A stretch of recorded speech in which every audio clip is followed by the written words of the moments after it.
اللہ اور اللہ کے رسول کی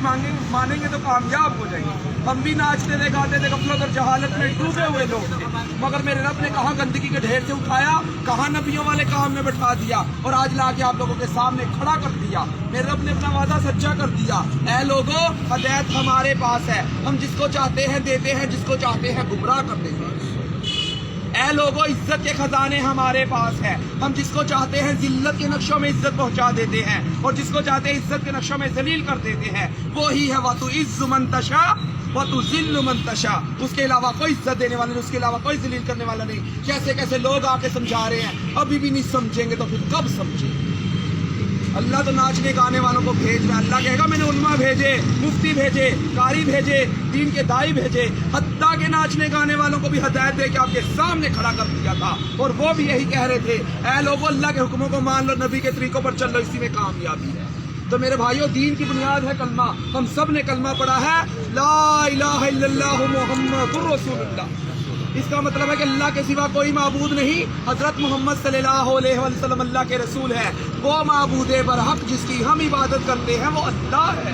جس کے آگے ہم سجدہ کرتے ہیں وہ اللہ ہے، جس نے ہمیں ماں کے پیٹ میں رزق دیا وہ اللہ ہے، جس نے ہمیں دنیا میں بھیجا ہے وہ اللہ ہے، جو ہمیں دنیا میں رزق دے رہا ہے وہ اللہ ہے، جس کی طرف ہم نے لوٹ کر جانا ہے وہ اللہ ہے، جو پہاڑوں کا نظام چلا رہا ہے وہ اللہ ہے، جو سمندروں کا نظام چلا رہا ہے وہ اللہ ہے، جو تخت السرا سے لے کر عرش معلیٰ کا نظام چلا رہا ہے وہ ایک اللہ تعالیٰ ہی کی ذات ہے، اس کے علاوہ کوئی دوسری ذات نہیں ہے۔ وہ وحدہ لا شریک ہے، اس کا کوئی شریک نہیں ہے، نہ اس کا کوئی ہمسر ہے، نہ کوئی ثانی ہے، نہ کوئی ساتھی ہے، نہ وہ کھاتا ہے، نہ پیتا ہے، نہ سوتا ہے، نہ اس کی کسی سے رشتہ داری ہے۔ وہ بے نیاز ذات ہے، وہ بے نیاز ذات ہے، وہ صمد ہے، وہ بے نیاز ہے، وہ خالق ہے، وہ سب کو پیدا کرنے والا ہے، وہ رازق ہے، وہ سب کو رزق دینے والا ہے، وہ سمیع ہے، وہ سب کی سننے والا ہے، وہ بصیر ہے، وہ سب کو دیکھنے والا ہے، وہ علیم ہے، وہ سب کچھ جاننے والا ہے، وہ الباری مصور ہے، وہی جان ڈالنے والا اور صورتیں بنانے والا ہے، وہ الحی ہے، ہمیشہ ہمیشہ زندہ رہنے والا ہے،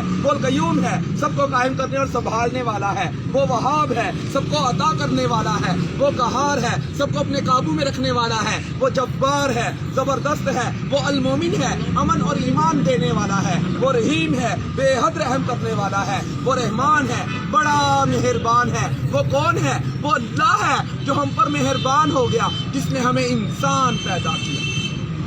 جس نے ہمیں انسان پیدا کیا۔ لوگوں نے ہمیں ہجڑا کہا، خسرا کہا، خدرا کہا، کنجر کہا، مگر میرے رب نے کہا جیسا کیسا تیسا ہے، میرا ہے، میں نے بھیجا، انسان بنایا اور قرآن پاک میں قسمیں اٹھا اٹھا کر لوگوں کو بتایا، والتین والزیتون وطور سینین وہذا البلد الامین۔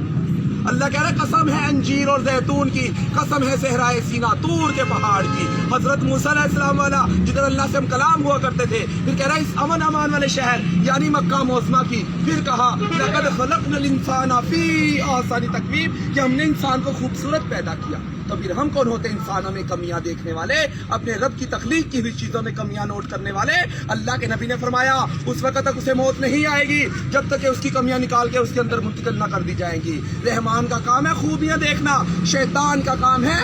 کمیاں دیکھنا۔ شیطان تو کمیاں دکھاتا ہے، میرے اندر 101 کمی ہے، میرے مجھے دیکھ کر چلو گے تو گمراہ ہو جاؤ گے، اللہ کے نبی کے طریقے کو دیکھ کر چلو گے تو فلاح پر پہنچ جاؤ گے، بامراد ہو جاؤ گے، دہشت ملے گی، جنت ملے گی، اس کے لیے تیاری ہو رہی ہے دین کی محنت سے۔ میرے بھائیوں جن کا وقت نہیں لگا، اگر ہم جیسے لوگ 4 مہینے لگا سکتے ہیں، آپ لوگوں کے لیے کوئی مشکل نہیں ہے، یہ ہے کوئی مشکل؟ اگر آپ لوگ نہیں کام کرو گے پھر اللہ ہم جیسے کو ہدایت دے کہ ہم سے دین کا کام لے رہا ہے۔ اللہ تو کسی کا محتاج نہیں ہے، ہم سب اللہ کے محتاج ہیں۔ قرآن پاک میں پڑھ رہے ہیں نا، الم تر کیف فعل ربک باصحاب الفیل، کیا تمہیں معلوم نہیں، کیا تم جانتے نہیں تمہارے رب نے صحاب فیل کے ساتھ، ہاتھیوں کے لشکر کے ساتھ، ابراہ کے لشکر کے ساتھ کیا معاملہ کیا؟ پرندوں کے ذریعے، ابابیل کے ذریعے ہلاک کیا اور بیت اللہ شریف کی حفاظت فرما کر دکھائی۔ نمرود کو ایک مچھر کے ذریعے ہلاک کیا، جس بادشاہ کے تخت پر بیٹھ کر وہ سجدے کروایا کرتا تھا، اسی بادشاہ کے تخت پر بیٹھ کر اللہ پاک نے اس کے سر میں چھتر لگا کے دکھائے۔ حضرت ہود علیہ السلام کی قوم عاد جو کہتی تھی میں بڑی طاقتور قوم ہوں، حضرت ہود علیہ السلام نے کہا اے قوم یہ جو تمہیں طاقت دی ہے اللہ نے دی ہے، اصل طاقت تو اللہ کی ہے، اللہ کو مانو، کیوں غرور کرتے ہو، کیوں تکبر کرتے ہو، کیوں گھمنڈ میں ہو؟ مگر ان قوم والوں نے نہ مانا، اللہ نے ایک ہوا چلائی، پٹک پٹک کے مارا، ایسے پڑے تھے جیسے کھجور کے تن کے بکھرے پڑے۔